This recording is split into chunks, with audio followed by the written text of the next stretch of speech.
it's time to get down to business. The first orbit I pick up pocket nines in the big blind. Rocco raises to 30 from the small blind. I could call or 3-bet. I call for 20 more. We're heads up in position. The flop comes Jack 9-3 with 2 hearts. Right away we've got middle set. Small blind bets 20. There are a lot of draws out there, but I'm in position, and even if he hits one, I can still potentially make a boat to win a huge hand. I call in order to keep the opponent's bluffs in. Most of the time he'll have very few outs. The turn is the king of spades. Queen 10 gets there. The small blind increases its bet size to 140. You can't always be afraid that people have the nuts against you. I raise to 400 before this board gets any worse for my hand.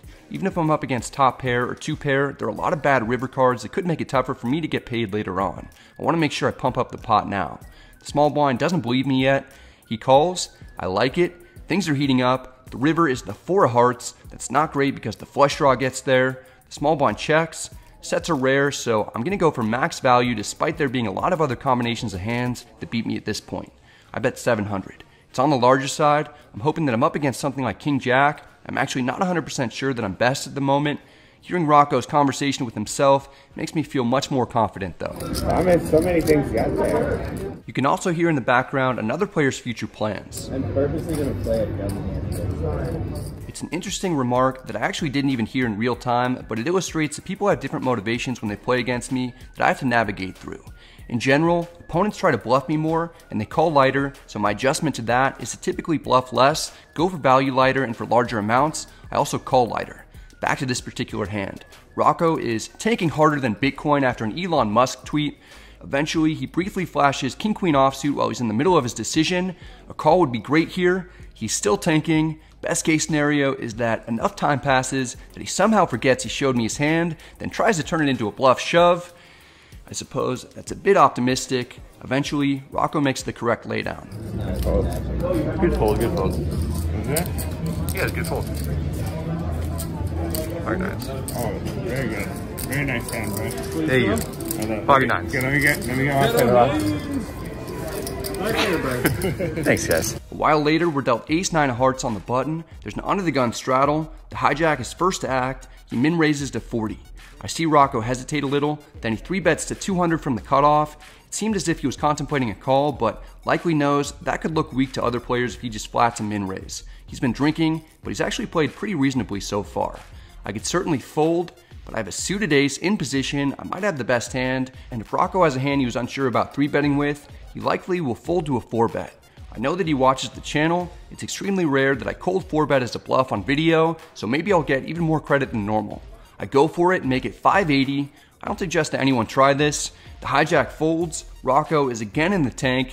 Ultimately, he calls. I'm surprised to see that. Perhaps my read on the situation is incorrect, and he actually has a strong hand like ace-king, ace-queen suited, maybe queens, jacks, or 10s. We're heads up in position. The flop comes Queen 9-7 with 2 clubs. We've got middle pair, but the range of hands that I put my opponent on are all beating me except for ace-king. The cutoff checks. I want to get to showdown as cheaply as possible at this point. I check back for pot control. The turn is the 6 of clubs. That one certainly doesn't help us. The cutoff isn't checking. This time he bets 500.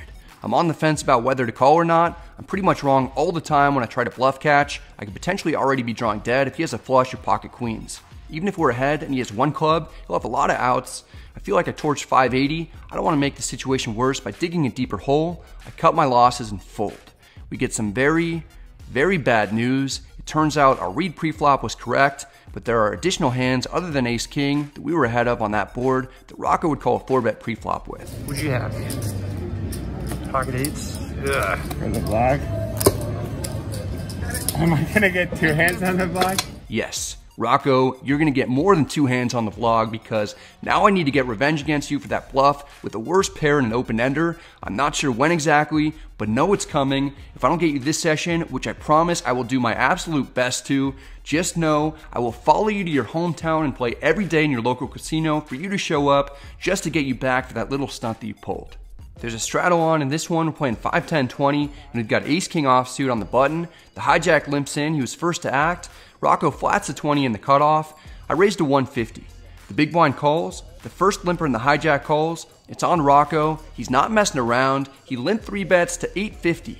I started the hand with about 25-70. I'm close to the best hand that I'll ever have. Rocco already bluffed me once today. This seems like a perfect time for him to attempt another one, but I'm not going to let him. I 4-bet jam for nearly 130 big blinds effective. While the big blind is tanking, Rocco doesn't look like a guy who's too upset about getting 4-bet jammed on. His calmness is freaking me out. The big blind folds, the hijack folds. Rocco wants to do something before making his decision, and I'm just gonna let this roll for a while. Cool. I call. All right. You have aces? No. Okay. Once or twice? What do you got? No, it's Okay, well, now he flips it up, so I feel like we have to do it once. Okay. Hold on. You can do it once. Right, I called. All right, we're going once. How do you have kings there? We going once? We're going once. Once? Apparently. Well, he flipped it up, so I mean, if you want it, we can do twice. No, but if you did twice, I did twice. you just flipped it up, so I feel like I don't have an option at that point anymore. No. Why? Because you flipped it up already, Hey, so I see what you see, so it's like I can make my decision based on my hand versus what you Just have. do whatever you guys want, man. If you want to do it twice, we can do it twice. All right, let's do it twice. We're Let's do it gonna do it twice. twice. I We're like gonna it. do it Twice. twice. Okay, I didn't want me to make the decision. Once. based on- Once is good. I just don't wanna- We're in a pot well over $5,000. We get it in bad, then absolutely smash the first flop when it comes ace, ace-6 rainbow. We have the opponent drawing dead since there's only one more king in the deck, and if it hits, I'll have a bigger boat than he will. The problem is that for the second board, I only have one out left. Because of that, there's a good argument for only running it once when you're in a situation like ace-king versus kings. At least we're guaranteed to win half the pot. We're free rolling the rest of it. The second flop comes out jack 6-5 rainbow, not much help. The turn is the 3 of hearts.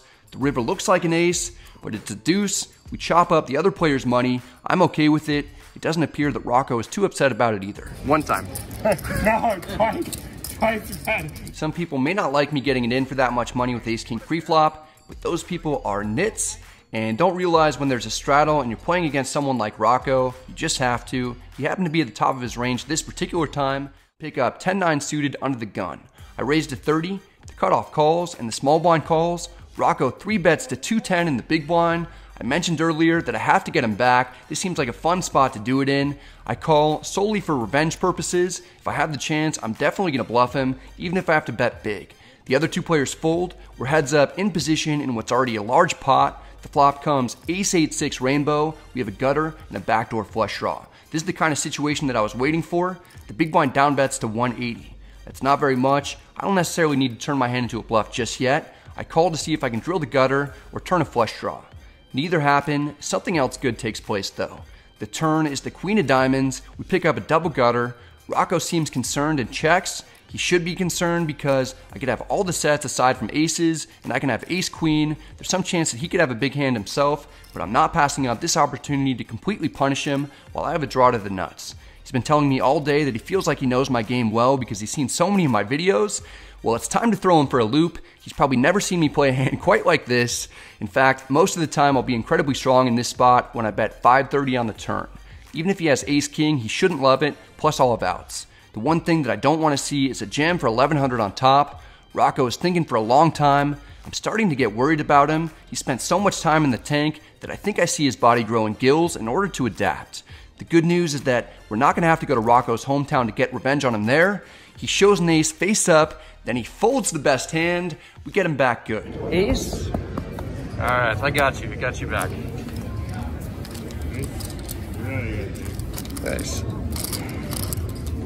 Tell this for me, please. It was shove or fold there at that point. I'm glad Rocco didn't shove. He'd later tell me that he had ace-jack. Him and I are about even on the day against each other. He dropped some timely knowledge before we get involved in the next hand. It's really easy to play aces. Raise. You gotta play. That's fantastic news for us because that's what we've got in the small blind. Under the gun +1 is min raised to 20.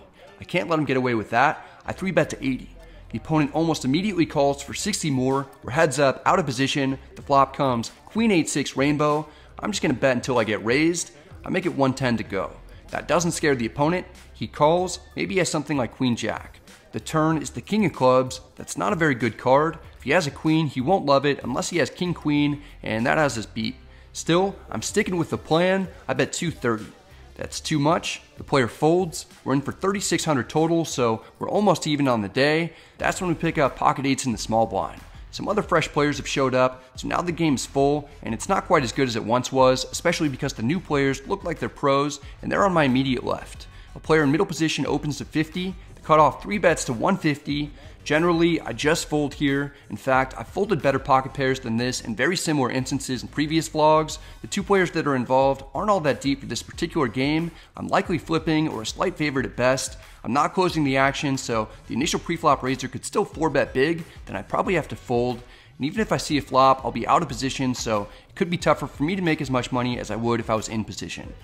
I cold call from the small blind anyway, which is bad. It's a lot more fun though. Arguments for calling include the fact that the 2 other opponents involved are some of the weaker players at the table. I could actually be best right now with a pair. If I'm not and I improve, I'll likely be able to stack someone else in the hand. There's a better than average chance that the opponent behind me will just flat for 100 more, so I was essentially getting 2 to 1 on a call with big implied odds. The middle position player indeed calls. We're going 3 ways to the flop. It's 6-6 deuce rainbow. We at least have an overpair. I check. The middle position player checks. The cutoff down bets to 130.